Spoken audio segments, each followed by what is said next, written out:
Hi everyone, welcome back to From the Dark Side. I'm your host Sherry.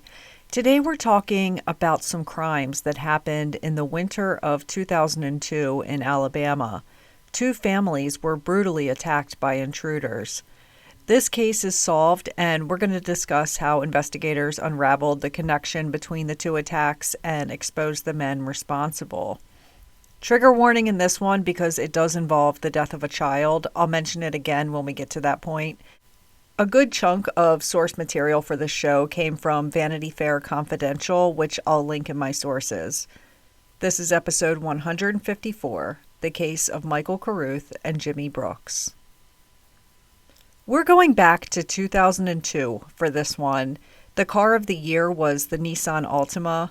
Popular TV shows were ER, Friends, Joe Millionaire, and CSI. Denzel Washington won Best Actor for Training Day, while Halle Berry won Best Actress for Monsters Ball.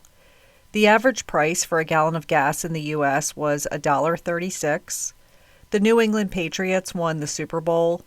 And in weird news from 2002, a 15-year-old boy from South Florida hacked into NASA computers and caused a 21-day shutdown of their operations, costing the agency about $41,000 in damages. He was arrested, but many hackers viewed him as a legend. On January 30th, 2002, Katrina Ryan goes to work and settles in at her desk. She has the same routine every day. At 8 o'clock a.m. every morning, she phones her parents' house to talk with her mom. Her mom always gives the same response. I'm sitting at the table drinking my coffee. They chat for a few minutes each morning, and then Katrina starts her day. Katrina's parents are Thurman and Catherine Ratliff. They are 68 and 62 years old and live in Lee County, Alabama. Lee County, Alabama is known for being home to Auburn University, and according to a 2020 census, there are 174,000 residents.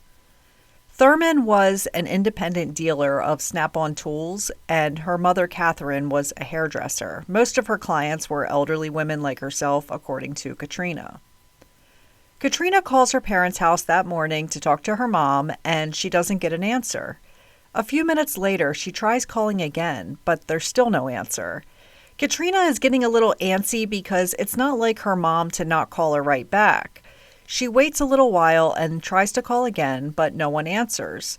Finally, she decides she just can't sit here at work. It's lunchtime now, and something just doesn't feel right. She tells her boss she has to run to her parents' house. Hopefully, they're both just sleeping in today and they'll all laugh about it later. Katrina drives to her parents' house, which is around 10 minutes away from her job. She sees their cars sitting in the driveway. She's not sure if this is a good thing or a bad thing. Katrina told Vanity Fair Confidential that she went to their back door and saw the back door was broken. It was ajar, like someone forced it open.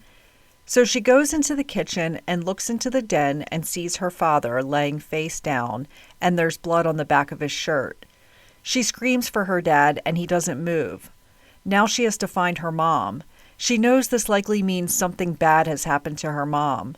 She runs down the hall yelling for her, but doesn't get a response, just silence. She goes into their bedroom and sees her mother laying on the floor next to the bed. She doesn't yell for her mom because she knew she was already dead. She's got blood around her and she's not moving. I just cannot imagine being in Katrina's shoes right now. Both of her parents are dead and she's the only one there. She was the one to find them. Katrina tries to use the house phone, but the phone line had been cut. She doesn't have a cell phone, so she runs and gets in her car and drives to the closest neighbor's house. She pulls in and yells, "Someone killed her mom and dad, please call 911." That was the last thing she remembers because she fainted right afterwards. According to Van Jackson, the chief investigator for Lee County, 68-year-old Thurman had a gunshot wound to his hand, his lower side, and a gunshot wound to the back of his head, which was the fatal injury. He also says that 62-year-old Catherine had multiple gunshot wounds as well. She was shot in the arm, her upper right shoulder, and like her husband Thurman, she had a fatal gunshot wound to the back of the head. Since it was determined that 2 different guns had been used in these killings, police know that there is more than one assailant. There were different bullets and shell casings. They weren't all fired from the same gun. This was the work of 2 people in that house, one assigned to Thurman and one assigned to Catherine. Each having 2 non-fatal shots indicates the killers had been torturing them before the kill shots. Chief Investigator Van Jackson says it's evident that the killers were looking for something of value in that house. What is likely going on is they're saying, where's the money? If they couldn't produce it fast enough, they would be shot in a non-lethal area like the hand or the shoulder. There's drawers and cabinets open. The attic ladder was pulled down. These people were looking for something. They even pulled out the heating and air conditioning vents. Their house was completely ransacked. However, what police found while doing a search of the home is something huge that the killers missed. Inside the master bathroom, in a metal canister, police found $87,000 in cash. This lets police know that these killers must have known that Thurman and Catherine kept a large amount of cash in their home. That must have been what they were searching for. Thurman and Catherine wouldn't tell them where it was, so they searched for it themselves. They still didn't find it, so they killed them and left. Investigators look around out back of the house and saw a set of footprints that went through some mud and led to a fence. On the other side of this fence was a field. In that field, there was a set of tire tracks driving away from the backyard. Is it possible they had a getaway driver? Were there 3 people and not 2? 2 killers and a driver? But who would know that these 2 kept large amounts of cash in their home? And why would they want to hurt this kind elderly couple? Their neighbors all say that they were just a sweet couple who didn't bother a soul. Katrina told Vanity Fair Confidential that she wondered if it could have been a worker her parents had hired to work in their home. Police check into all the recently released violent offenders in the area, and none of them were linked with this crime. The first person of interest is their daughter Katrina's ex-husband. This guy was a real piece of work. So a few years earlier, Katrina says she was married to a man who was extremely abusive and violent. They had a horrible marriage, and he just destroyed her life. One day, she finally got away. So this man had made threats against Katrina and his former in-laws, Thurman and Catherine. Police learned that 10 years prior, Katrina was leaving her job and walking to her car when suddenly her violent ex-husband is standing there waiting for her. He forces her into the car at knife point. He makes her drive to a secluded area. Once they arrive, he ties her up and beats and rapes her for hours. Finally, he releases her and tells her to just go away. She runs to her car and speeds away, driving straight to the police station. This man would call Thurman and Catherine's house and say all kinds of terrible things to them and saying he was coming for them. After 2 weeks, he is finally captured. Fast forward 10 years later, and Catherine and Thurman are murdered in their home. Is it possible that it was Katrina's ex-husband? No, it is not. He is located and he's in prison over 100 miles away, so he's got a solid alibi. 2 weeks after the murder, another crime would rock the community. 30 minutes away in Phoenix City, Alabama, a single father named Forrest Boyer. Forrest goes by the nickname Butch. Real quick, since I get in trouble with you guys when I pronounce a name wrong or anything wrong, Butch's last name is spelled Bowyer, so I thought it was pronounced Bowyer, but everywhere I've heard it, it's pronounced Boyer, and the W is silent. Butch is 54 years old. He owned a used car dealership named Southern Auto Sales. He's a single dad to a 12-year-old son named Brett, who was a 6th grader at a private school in Russell County, Alabama. The sheriff in this case would later state that he and Butch had known each other for over 20 years. He says Butch was a good dad who was raising a great son all by himself and doing everything he could in life to raise his son the right way. On the night of Sunday, February 17th, 2002, this is 18 days after the Ratliffs were murdered 30 minutes away. Both Butch and his 12-year-old son were winding down and getting ready for the new week when they would both go back to school and work. Butch is working away on some paperwork at his kitchen table around 10 p.m. His son Brett was in the living room, but getting ready to head to bed. He even had his school uniform laid out for the next day. Suddenly, Butch hears a knock at the door. They don't get a lot of visitors, especially at night, so this is odd. This is a Sunday night at 10 p.m. He looks outside and sees a white Ford Crown Vic parked outside. It looked like an unmarked police car. Wondering if this is a police officer, he goes to the door. Sure enough, there appears to be 2 DEA agents standing on his porch. Butch asks them, "Can I help you?" They inform him that they are narcotics officers and there is a warrant out for his arrest. Butch is like, "Yeah, I think you got the wrong person." They tell him it's for drug charges. He says, "Now I know you've definitely got the wrong person." Butch is not a criminal. He's not a drug user or a drug dealer. He had no criminal history and no history of drug use. But they have this piece of paper that is allegedly a warrant for his arrest for drug possession. They tell him they're going to have to search his house, and they begin tearing it apart. 12-year-old Brett is visibly upset and scared. Butch assures him that they will search the house, find no drugs, and everything will be okay. This is obviously a big mistake. The warrant they had for his arrest had his name spelled wrong, and it listed his first name as Butch. His legal first name is Forrest, so something is not right. These air quotes officers arrest Butch and place him in the back of the white Crown Vic. The Crown Vic had a dividing glass panel between the front and back seats, just like a real cop car. He tells the officers his son is inside. "I can't just leave him alone like this." Investigator Tom Franklin told Vanity Fair that they go back inside and get Brett and place him in handcuffs too. They walk 12-year-old Brett outside and place him in the back seat as well. They tell him that they're being taken to the sheriff's department. Butch assures Brett that everything will be okay. They have the wrong guy. Butch knew something was off when they drove past the sheriff's department. "Where are you guys going? The sheriff's department is right there." The 2 men drive Brett and Butch, who are handcuffed and in the back seat. They take them to a dark, remote construction location where a new highway was being built. According to reporting by Vanity Fair Confidential, once they arrive, Butch now knows these 2 men aren't real officers. All he cares about at this point is his child. "Just let my son out of the car. Let him run away somewhere. Do whatever you're going to do to me, but just let him go." The 2 men ask Butch about a safe he has at his house and an apparent $100,000 in cash. He tells them, "I don't have a safe with $100,000 in cash." He says, "I have some money, though. You can have every cent of it. Just let me and my son go." They say, "Okay, let's go back to the house and you can give us the money once we get there." They drive back to Butch's house. Butch and Brett are still in handcuffs in the back seat. They get to the house and Butch takes them to his upstairs bedroom closet where he has cash stuffed away. Inside a box was $47,000. They are like, "Okay, where's the rest?" And he tells them that's all the cash he has. According to the sheriff, while searching the house, the men found a .38 caliber pistol and took it with them. Butch says this gun didn't belong to him, but instead it belonged to his housekeeper.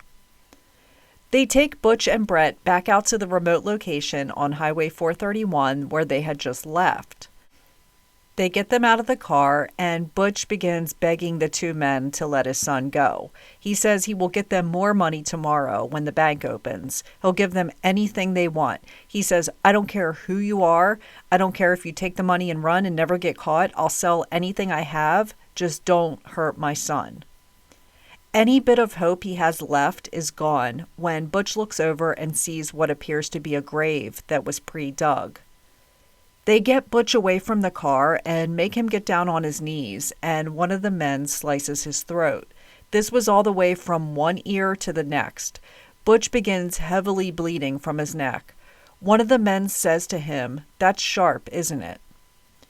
Trigger warning, since this next part involves a child.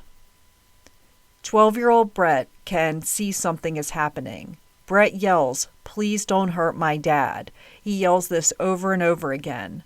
One of the men tells him not to worry about his dad and to worry about himself instead. One of the men then says, "I've killed one, now you do the other one." Major trigger warning. One of these men shoots Brett in the head. but he doesn't die. Brett is still alive and making noises. He is suffering and feeling every bit of the pain. One of the men says, "This little motherfucker won't die." Brett is then shot twice more. They walk over and slice Butch's throat again. One of the men suggests shooting him just to be sure, but the other says he already fired the gun 3 times. He doesn't want to do it again because of the noise. What these men don't know is that Butch is still alive. He's gravely injured, but hasn't passed away yet. Butch heard everything that just happened. He is just playing dead, even with 2 large cuts to the throat. They throw 12-year-old Brett's body in the grave. They toss Butch on top of Brett's body.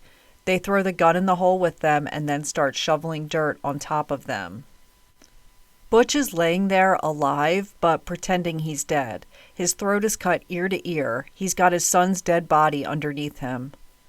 The 2 killers continue shoveling dirt on them. Once the hole was filled, Butch found a way in the dirt to be able to breathe. He used his hand to make a little spot in front of his mouth and nose. He can hear through the ground a car start and drive away. Butch begins to rise from the dead like the legend that he is, with a throat that's been slit twice and his son dead underneath him, and after being buried alive, he begins clawing his way upwards. Once he is out of the grave, he begins digging with his hands to get to his son. He pulls him out and begins CPR, but his son is not responding. He's deceased. Butch crawls until he reaches the road and eventually sees a car. So this man was driving on a rural highway at night in Alabama. It's not even a real highway yet. It was still under construction, but folks were able to still drive on it. He's like, "What the hell is that on the side of the road?" He stops and sees what appears to be a figure of a man, but he's covered in dirt, he's bleeding out of his throat really bad, and he's hysterical. No disrespect to Butch, but this is like some kind of nightmare. The man yells that his son was shot and he was buried alive. The man in the car calls the police. He tells the police he was driving along and there's this guy out here who's been stabbed and his son was shot 3 times. When officers arrive, their dash cameras are rolling and capturing all of this. Butch, I have no idea how he's able to talk, but he's doing it. I will link this dash cam footage in the sources if you guys want to see it. The officers ask him what happened. Who did this to you? It's all pretty chaotic. One officer is yelling to the other one that this guy's saying his son was shot and we got to go get him. One officer you can hear call his boss and tell him, "I've got a man here whose throat is cut all to hell and he says his son was shot. Please get here. This is a bad one." This officer later said in an interview that his Adam's apple was completely visible and the cut was completely covered in dirt from being buried. They asked Butch if he knew the 2 men who did this. He said the one's name is Jimmy Brooks. He makes it clear that it's not Jimmy Brooks Sr., but his son, Jimmy Brooks Jr. Jimmy Sr. was a repo man for Butch's used car lot, so he had met his son a few times. A few minutes later, an ambulance pulls up. Butch needs to get to a hospital right away. He needs emergency surgery in order to survive. I'll try to say this without crying, but Butch did what any parent would do. He doesn't want to leave without his son. He refuses to go. It wasn't until an officer told him, "Look, we need you to survive this if we ever want to catch the men who did this to your son. You have to get to a hospital right now." Butch understood that, but he doesn't want to go until his son is found, and I do not blame him at all. The officers begin searching for Brett's body, and he was found pretty quickly. According to the footage provided by the sheriff's department, Butch tells the officers before the ambulance takes him away that the men were in a white Crown Vic. He says they took his house keys and probably went back to his house to get more money. They send units out to Butch's house and they stake it out for a little bit. They saw a white Crown Vic that matches the description of the car Butch described come through the area. They pulled the car over and it was being driven by a man named Michael Carruth. Michael is 43 years old. He's a bail bondsman with no criminal history. They search Michael and his car and find a substantial amount of cash.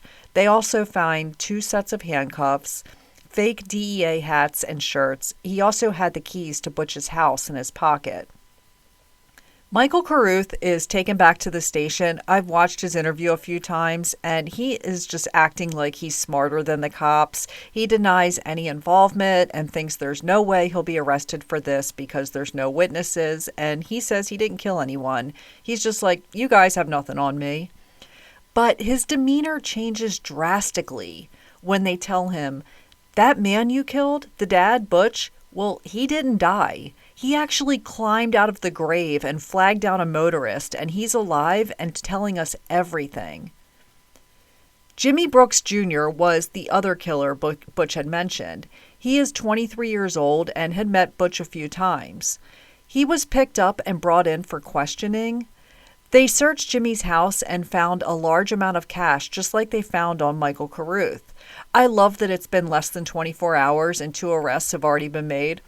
If Butch hadn't climbed out of that hole and the motorist happened to be passing on a deserted highway, these two may have never gotten caught.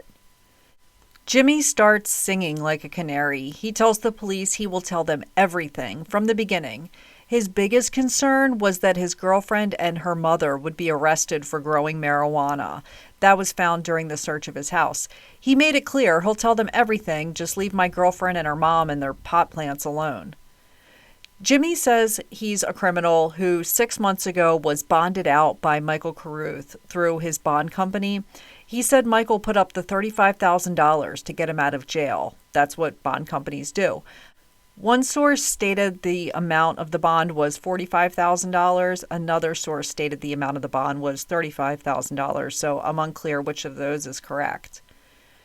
Jimmy couldn't afford to pay him back, and Michael kept reminding him he needed his money back or he was going to have Jimmy thrown back in jail. Michael eventually gives Jimmy a way to pay him back. Jimmy says that for a few days, Michael had given him a place to stay and gave him a little bit of cash to get food and stuff. This was to feel him out and make sure he's a good fit for the job. Michael tells him, we're going to rob people who have a lot of cash in their homes. They created a hit list. The list was a bunch of names of people in the area who they could rob. One family on the list was Thurman and Catherine Ratliff. Butch Boyer was on there as well. Jimmy had told Michael that he heard Butch had a safe with $100,000 cash in it. I'm not sure how they knew about the Ratliffs. Someone must have told them that maybe somebody who was working in the house then found that this family had stacks of cash hidden away. They got a hold of some fake narcotic officer uniforms and typed up a fake search warrant and a warrant for Butch's arrest. Jimmy says that with Brett and Butch, the kid wasn't supposed to be a part of it. The kid was supposed to be asleep in bed when they got there, but Brett was still awake and in the living room. Jimmy starts crying and says they didn't want to kill Butch and Brett. This wasn't part of the plan. We know he's lying because they had a grave pre-dug for them to go into. Jimmy was the one who shot Brett. Michael was the one who sliced Butch's throat. He tells them, you know that elderly couple who was murdered a couple weeks ago? He says that was us. Michael planned out the Ratliff murder, but this one was a little different. He says a third man was involved, a 28-year-old man named James Gary. He says James, like himself, was out on bond and wasn't able to pay Michael back, so Michael enlisted him to help carry out a robbery. James was easy to locate because he was being held in jail on drug charges. Jimmy and James each gave conflicting stories about which one shot Thurman and Catherine, but one thing they both say is that Michael wasn't there. He gave them walkie-talkies and told them to go in, find the cash, kill the elderly couple if they have to, and then get a hold of me. I'll pull my car near the back of the house and pick you up once it's done. Jimmy says they kicked in the Ratliff's back door and Thurman jumped up out of his chair. They have guns drawn on him and ask him where the money is. He says he doesn't know. So one of them shot him in the hand. James stays on Thurman. Meanwhile, Catherine comes in the room and sees what's happening and takes off running down the hall. Jimmy followed behind her. She goes into the bedroom and tells him she will get the money. Jimmy has his gun drawn on her and he's behind her while she's digging through a box of some kind. It's not money in the box, though. Instead, he says it was a gun. Jimmy begins physically fighting with Catherine to get this gun away from her. At one point, she is on her knees and begins praying for her life. While she is praying, Jimmy shoots her and kills her. Thurman was shot shortly after that. Although there's some question about who shot Thurman, James says that Jimmy told him to shoot him and he said no, so Jimmy came up and grabbed James's gun and shot him. Jimmy says James shot Thurman. Both Thurman and Catherine are now dead. Jimmy and James go through the house searching for the money. They found $30,000 in cash in the air conditioning vent in the hallway, but they missed the $87,000 in cash the police found in the bathroom. The $30,000 was split 3 ways. Each of the men got $10,000 each. Michael is still convinced that there's no physical evidence tying him to this crime. Luckily, tiny specks of blood were found on his sneakers and his jeans. The blood was a match to Butch. In October 2003, Michael was found guilty of capital murder and sentenced to death. A few months later, Jimmy was found guilty of the same thing and sentenced to death. The jury only deliberated for 30 minutes, which is one of the shortest I've ever heard of, especially in a capital murder case. They were tried separately in Thurman and Catherine's murders and sentenced to life in prison. James Gary was found guilty of murder and sentenced to life in prison without the possibility of parole. Today, in 2025, Michael and Jimmy are still on death row where they've been for over 20 years. The reason for the capital murder charges is because these murders were committed during the course of a robbery.